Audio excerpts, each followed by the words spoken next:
আসসালামু আলাইকুম, welcome to Salma's kitchen. রমজানের সময় ইফতারিতে আমরা চেষ্টা করি যে কোনো একটা ড্রিঙ্কস রাখতে। সেই ড্রিঙ্কসের জায়গায় যদি যে কোনো একটা ফলের জুস হয় তাহলে তো আর কথাই নেই। এছাড়াও গরমের দিনে গরমের মধ্য থেকে আসার পর যদি এক গ্লাস জুস খাওয়া যায়, একদম কলিজাটা ঠান্ডা হয়ে যায়। আজকে আমি 4টি ফলের জুস কিভাবে আমরা খুব সহজেই তৈরি করতে পারি তার পদ্ধতিগুলাই শেয়ার করব। প্রথমে তৈরি করব পেয়ারার জুস। পেয়ারার জুস তৈরি করতে আমি একটি পেয়ারা নিলাম। এখন এটাকে পিছনে আর সামনের অংশটা বাদ দিয়ে ছোট ছোট টুকরো করে কেটে নিব।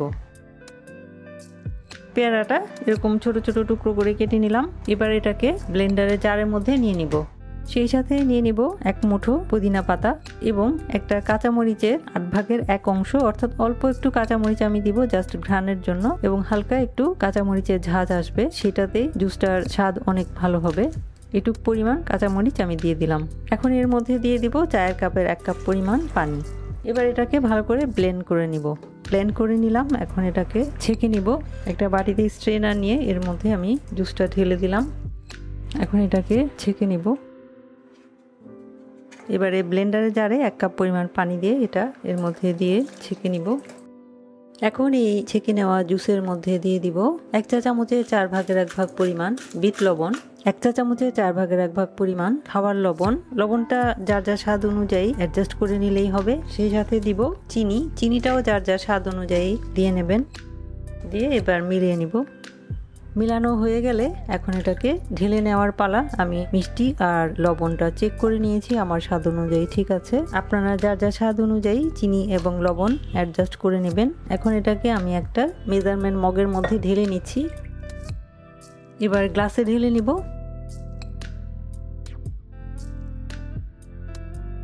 ঢেলে নিলাম। পেয়ারার 2টা টুকরোকে এরকম মাঝখান থেকে একটু ফাঁক করে ডেকোরেশনের জন্য কেটে নিয়েছি, দিয়ে দিলাম। আরও দিয়ে দিলাম 2টি স্ট্র। আমি নর্মাল পানি যোগ করেছি, আপনারা চাইলে ফ্রিজের ঠান্ডা পানি অথবা বরফ টিউব বা বরফ কুচিও এর মধ্যে ব্যবহার করতে পারেন, তাহলে যারা ঠান্ডা খেতে ভালোবাসেন তাদের কাছে আরও বেশি ভালো লাগবে। তো পেয়ারার এই জুসটা যদি এইভাবে তৈরি করে খান, একদম প্রাণটা জুড়িয়ে যাবে। সারাদিন রোজা রাখার পর যখন আপনারা এই জুসটা খাবেন তখন মনে হবে যেন অমৃত খাচ্ছেন। আর পেয়ারা এমন একটা ফল যে সারা বছরই আমাদের দেশে পাওয়া যায়, দামটাও অন্যান্য ফলের চাইতে কম। তো আশা করছি রোজায় আপনারা এই পেয়ারার জুসটা তৈরি করে খাবেন এবং আশা করছি এই মজাদার জুসের স্বাদটা নেবেন। এবারে তৈরি করব ড্রাগন ফ্রুট জুস। ড্রাগন ফলের জুস তৈরি করতে এখানে আমি 2টা ড্রাগন ফল নিয়েছি। ড্রাগন ফল দেখতে মনে হয় যেন এটা কাটা অনেক ঝামেলা, কিন্তু এটা কাটা কিন্তু খুবই সহজ। এখন আমি ড্রাগন ফলগুলো কেটে নিচ্ছি। একটা ফলকে প্রথমে লম্বালম্বি ভাবে 4 টুকরা করে নিব। এখন এক পাশ থেকে জাস্ট খোসাটা একটু সরিয়ে নিলে কিন্তু খুব সহজেই এভাবে এটা আলাদা হয়ে আসে। বাস, এটা হলো ড্রাগন ফলের খোসা আর এটা খাওয়ার জন্য উপযুক্ত। এক এক করে 4টা টুকরাই আমি খোসাটা আলাদা করে নিচ্ছি। খুবই সহজ, এটা অনেকটা শাপলা বীজের মতো। একইভাবে আরেকটাও কেটে নিব। ফলটা কেটে নেওয়ার আগে অবশ্যই ভালো করে ধুয়ে নিতে হবে। ভেতরটা এত সুন্দর কালার, আর এটা দিয়ে জুস বানালেও এত সুন্দর কালার আসে। 2টা ফল আমি কেটে নিলাম, আর এগুলো হচ্ছে খোসা, এগুলো ফেলে দিব। এখন খোসাটা ছাড়িয়ে নেওয়া ফলের অংশগুলো একটু পিস করে নিব। যে কোনো পিস করে নিলেই হলো, একদম অনেক ছোট করে পিস করতে হবে এরকম কোনো কথা নেই, মোটামুটি একটা সাইজ হলেই হলো। কারণ ভেতরটা এত বেশি সফট, এটা খুব সহজেই ব্লেন্ড হয়ে যাবে। তো কেটে নিলাম। এখন ওইগুলোকে ব্লেন্ডারের জারে নিয়ে নিব। এখন ড্রাগন ফলের জুস তৈরি করতে যে উপকরণগুলো লাগবে সেগুলো হচ্ছে 2 কাপ পরিমাণ পানি, কিছু আইস কিউব, 4 টেবিল চামচ পরিমাণ লেবুর রস, 1 চিমটি পরিমাণ লবণ, 1/4 কাপ পরিমাণ চিনি। চিনিটা যার যার স্বাদ মতো ইচ্ছা করলে কমিয়েও অথবা বাড়িয়েও নিতে পারেন। 2 টেবিল চামচ পরিমাণ পুদিনা পাতা অর্থাৎ মিন্ট লিভস। এখন আমি কেটে নেওয়া ড্রাগন ফ্রুটসের সাথে নিয়ে নিব চিনি, লবণ, পুদিনা পাতা এবং লেবুর রস, আইস কিউব এবং 2 কাপ পরিমাণ পানি। এখন এই সবগুলো উপকরণ একসাথে ব্লেন্ড করে নিই। ব্লেন্ড করে নিলাম, খুবই সুন্দর দেখতে কালার। এবার গ্লাসে ঢেলে নিচ্ছি। তৈরি হয়ে গেল অত্যন্ত পুষ্টিগুণ সম্পন্ন ফল ড্রাগন ফলের জুস। ড্রাগন ফল যদিও একটি বিদেশি ফল, কিন্তু বর্তমানে বাংলাদেশেও চাষ হচ্ছে এবং আমাদের হাতের নাগালের দামেই পাওয়া যাচ্ছে। যারা খুব স্বাস্থ্য সচেতন তারা এই ড্রাগন ফল কিনে এনে খুব সহজেই এভাবে জুস তৈরি করে খেতে পারেন। এটা যেমন খুবই পুষ্টিগুণ সম্পন্ন, তেমনি খেতেও বেশ মজা। তো আশা করছি এই রেসিপিটা আপনারা ট্রাই করবেন। এবারে তৈরি করব অরেঞ্জ জুস। আমরা সবাই জানি অরেঞ্জ কতটা স্বাস্থ্যকর। শীতের সময় আমরা কমলাটা পাই, এছাড়া সারা বছরই কিন্তু মালটা পাওয়া যায়। আজকে আমি মালটার জুসটাই করব। মালটা যেহেতু সারা বছরই আমাদের দেশে পাওয়া যায়, তো মালটার জুস তৈরি করতে এখানে আমি দুটি মালটা নিয়েছি। একটা মালটা নিলাম, এর দুই পাশের অংশটা কেটে বাদ দিয়ে দিলাম। এখন এটার খোসাটা আস্তে আস্তে ছাড়িয়ে নিব। খোসাটা ছাড়িয়ে নিলে রসটা বের করা খুবই সহজ। খোসাটা ছাড়িয়ে নেওয়ার পর এবারে আমি মালটাটাকে মাঝখান থেকে দুই টুকরা করে নিচ্ছি। এবারে আমি একটা মালটার অর্ধেক অংশ নিয়ে হাতের সাহায্যে চেপে চেপে রসটা বের করে নিব।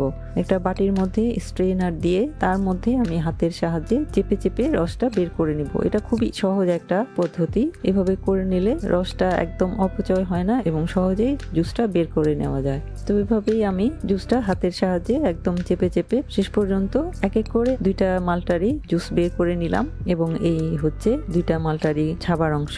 এভাবেই আমি রসটা বের করে নিলাম। বেশ অনেকটা রস হয়ে গেল। এখন আমি এই তৈরি করা রসের সাথে বেশ কিছু উপকরণ যোগ করব। প্রথমে যোগ করব আধা গ্লাস পরিমাণ পানি এবং সেই সাথে যোগ করব এক স্লাইস পরিমাণ লেবুর রস। লেবুটাকে চিপে আমি যেটুকু রস হয় অর্থাৎ 1 চা চামচের মতো রস আমি এর সাথে নিয়ে নিলাম। নিয়ে লেবুর যে খোসার অংশটা থাকলো সেটাও আমি জুসের মধ্যে রেখে দিলাম। এখন এর মধ্যে যোগ করব 1 চা চামচের 4 ভাগের 1 ভাগ পরিমাণ বিট লবণ। বিট লবণটা দিলে জুসটা খেতে খুবই মজা হয়। এবার এর সাথে যোগ করব মিষ্টি। মিষ্টির জন্য আজকে আমি মধু অ্যাড করব। আপনারা চাইলে মধুর বদলে চিনিও যার যার স্বাদ অনুযায়ী যোগ করতে পারেন। দুইটা মালটার জন্য আমি 2 চা চামচ পরিমাণ মধু নিলাম। মালটার যেহেতু নিজস্ব মিষ্টতা আছে তাই খুব বেশি বাড়তি মিষ্টির প্রয়োজন হবে না, 2 চা চামচই যথেষ্ট। এখন মিলিয়ে নিব সবগুলো উপকরণ। মিলিয়ে নিলাম। মিলিয়ে নেওয়ার পর আমি লেবুর খোসাটা তুলে ফেলে দিলাম। এবারে তৈরি হয়ে গেল একদম ফ্রেশ খুবই মজার অরেঞ্জ জুস। এখন এটাকে গ্লাসে ঢেলে নেওয়ার পালা।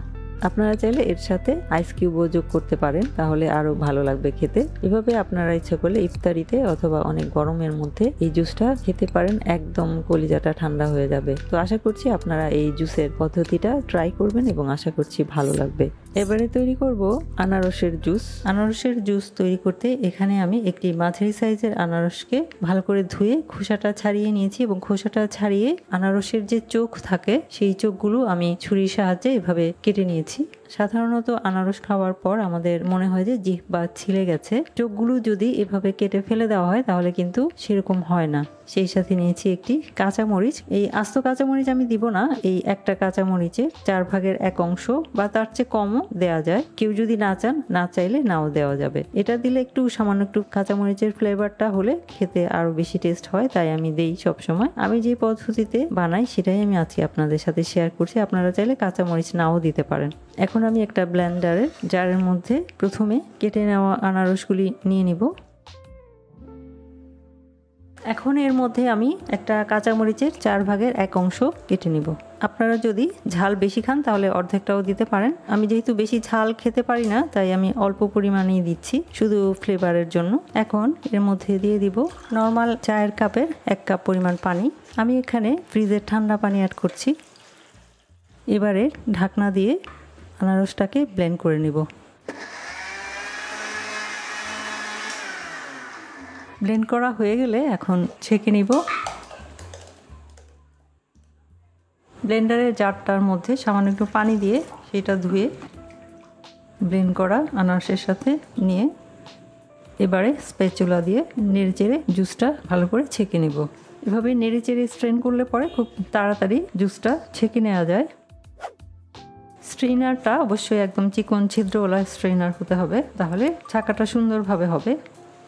এই যে রয়ে গেল অবশিষ্ট ছাবা রয়ে গেলে এই ছাবার অংশটা ফেলে দিতে হবে। তবে আপনারা যদি বেশি পরিমাণে জুস তৈরি করেন, 2টা বা 3টা আনারসের জুস তৈরি করেন, তাহলে এই ছাবাগুলো ফেলে না দিয়েও খুব মজা করে হালুয়া তৈরি করে খাওয়া যায়।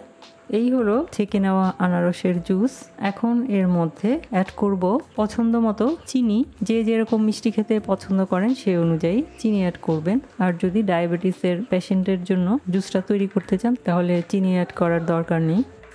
সেই সাথে অ্যাড করব আধা চা চামচ পরিমাণ বিট লবণ এবং স্বাদ মতো লবণ। মিলিয়ে নিব। ব্যাস তৈরি হয়ে গেল আমার আনারসের জুস। এখন পরিবেশনের পালা। ডেকোরেশনের জন্য বাকি যে কাঁচামরিচটা আছে সেটা আমি একটু কুচি কুচি করে কেটে দিব। সেই সাথে আরও কিছু ডেকোরেশন পিস দিয়ে দিচ্ছি, স্ট্র, ছাতা। সেই সাথে আমি এরকম গোল করে আনারসের পিস কেটে রেখেছিলাম, সেটাও ডেকোরেশন পিস হিসাবে দিয়ে দিব এক সাইডে। ব্যাস তৈরি হয়ে গেল খুবই আকর্ষণীয় আর খুবই মজার আনারসের জুস। আসছে রমজানে আপনারা ইচ্ছে করলে এই রিফ্রেশিং ড্রিঙ্কস আনারসের জুস তৈরি করে ইফতারে পরিবেশন করতে পারেন। আনারস তো এমনিতেই অনেক পুষ্টিকর একটি ফল, এর মধ্যে প্রচুর পরিমাণে ভিটামিন সি আছে।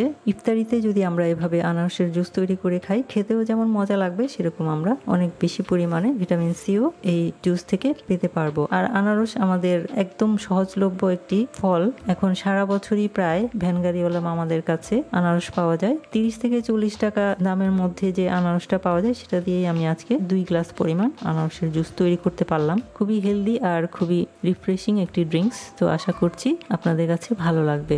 এভাবে আমরা আমাদের দেশীয় ফল বা বিদেশি ফল দিয়ে জুস তৈরি করে অনেক গরমের মধ্যে অথবা রমজানে ইফতারিতে তৈরি করে খেতে পারি। এগুলো যেমন হেলদি তেমনি খুবই মজার। তো আশা করছি আপনারা এগুলো ট্রাই করবেন এবং আশা করছি ভালো লাগবে। ভিডিওটি দেখার জন্য এবং এতক্ষণ সাথে থাকার জন্য অসংখ্য ধন্যবাদ। সবাই খুব ভালো থাকবেন। আমার আর আমার পরিবারের জন্য দোয়া করবেন। আল্লাহ হাফেজ।